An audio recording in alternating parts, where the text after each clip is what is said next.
Welcome back to the South Point Bowling Center here in Las Vegas. Our continuing coverage of the PBA Chameleon Championship. Two of the bigwigs with the PBA, Fred Schreier and Tom Clark here in attendance.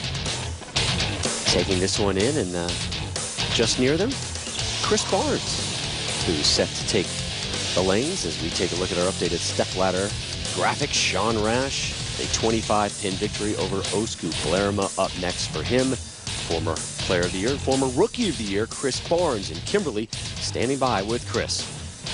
Chris, over the summer, did you make any changes to your game that has allowed you to do so well on the chameleon pattern this week? Well, actually, I made one change. It's been harder and harder to keep up with the Tommy Joneses and the Bill O'Neills of the world, and my rev rate's not quite as high. So I worked on a hand position change that when I played inside and got through qualifying and the match play rounds to get there, that's what I had to use.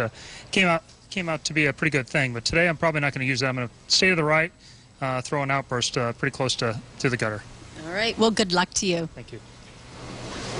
It was interesting talking to Chris about that change of hand position today, admitting that, he needs something else, something different to help compete against some of these guys out here now. Yeah. It always seemed like the guys were trying to catch up to him. Right, exactly. Okay. I think the only weakness in Chris Barnes' game has been the lack of axis rotation or side roll. He's always been a real forward end-over-end rolling kind of guy. And, if Chris Barnes is able to add a new arsenal to his game, look out.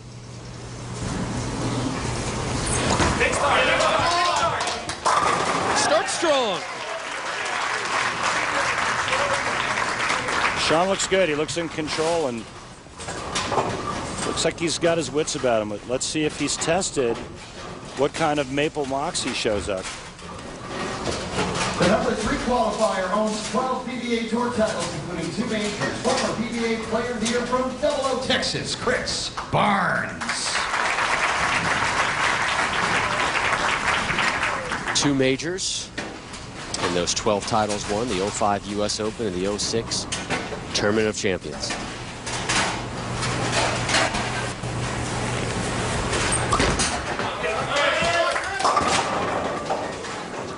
Had 3 second place and 1 fourth place finish last season. Called it disappointing. Poor start at the World Series of Bowling got him off to a slow start last year. Chris really struggled because of his very heavy end-over-end roll and the high friction lane surface that they bowled on last year in Detroit. So once he made it to the match play portion, they moved over to the arena setting at Thunder Bowl, and that's a little older synthetic in that part of the house, and he struggled because of that real heavy roll.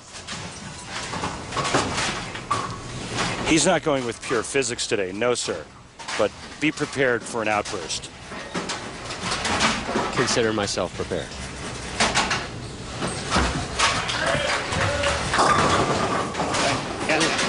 And I got to tell you right off the bat, I'm certainly no Chris Barnes, but I don't think that he has any chance when he's going that straight and he's throwing his bowling ball. If it misses just a hair left, he throws it right into the dry area that the other players are using. In other words, players try to find area left and right of target. Okay, Rob? We know that Sean Rash and Osku Palermo played left of where Chris Barnes is playing, which means that if Chris misses left of target, his ball's going to hit the dry part of the lane that is Sean Rash's hook area.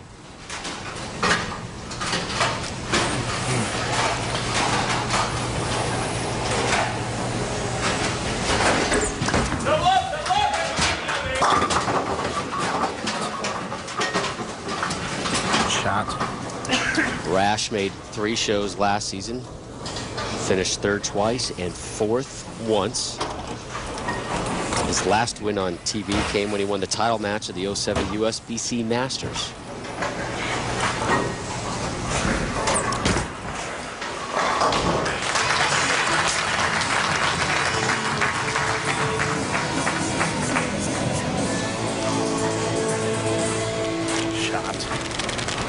Another good one. strike, 9 spare for Rash. We're through 2, and Sean on top by 2. Barnes has gone 9 spare, 8 spare.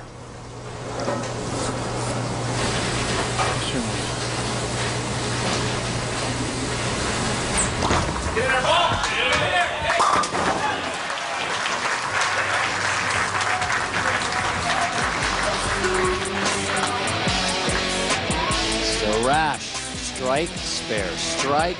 His battle with Barnes continues when we return to Las Vegas.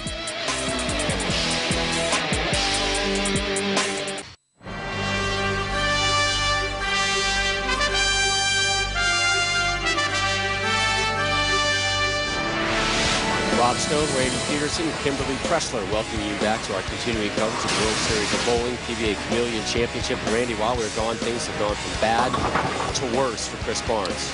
Well, and again, it's mind-boggling to me that he's trying to go that straight.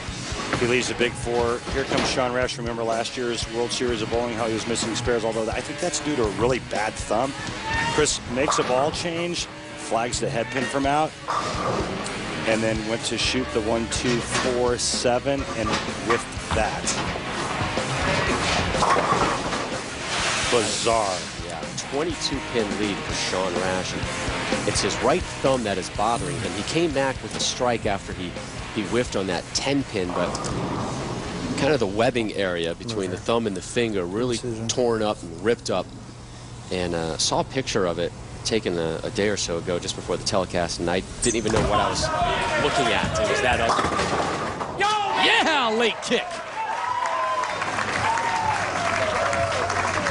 But that's something the bowlers deal with week in and week out, Randy. I mean, you know, there's going to be cuts on fingers and thumbs. Some spots more painful than others. The webbing, not real good. The base of the thumb, where all the weight of the bowling ball sits, not real good. Everything else, you know, the bowlers can tolerate. But, you know, like my coach Fred Borden used to say, spit on it and throw strikes.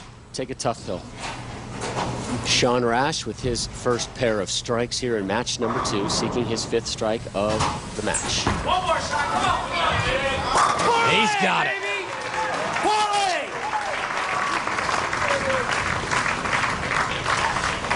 Not letting go of the gas is Sean Rash. The lead explodes to 42. Well, he's been making great shots all day. He did it in his first match against Osku Palermo. He's doing it right here against Chris Barnes. He only issued the missed 10-pin in the 4th frame. How's this for scary? Chris Barnes without a strike thus far. And that ugliness continues.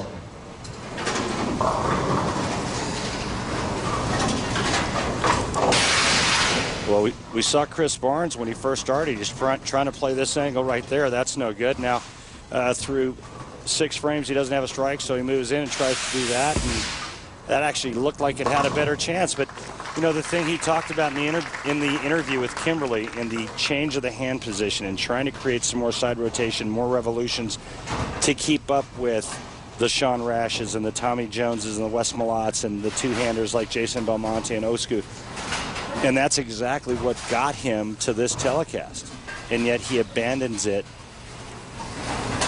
today. He must have seen something that he didn't like. 2 open frames, 5 spares, and mercifully, finally, a strike for one of the greats of the game. A bizarro outing for Chris Barnes.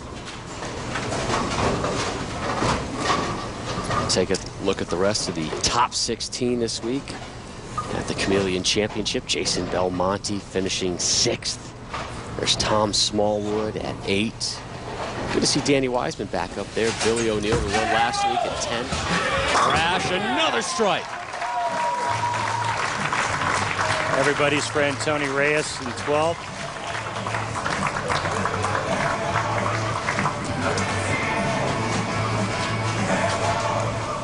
So a 4-bagger there for Rash as he continues to pull away from Barnes.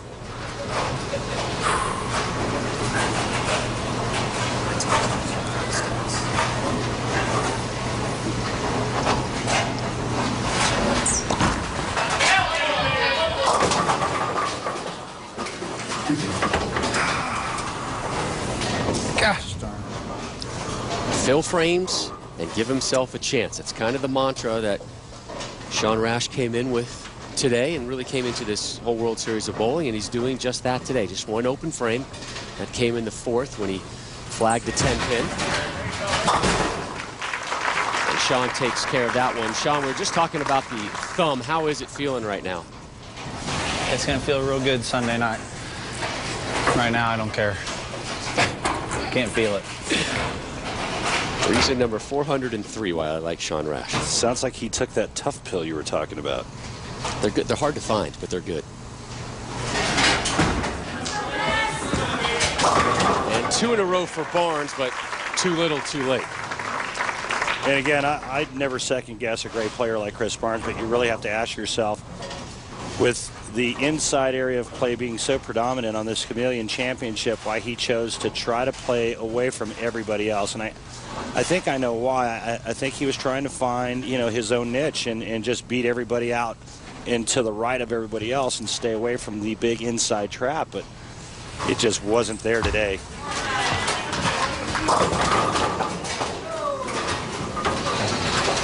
Next week, serious international affair will come your way on the Scorpion Championship. Canadian, 2 South Koreans. Jason Belmonte is there. Your lone American in the field, Bill O'Neill, who won last week.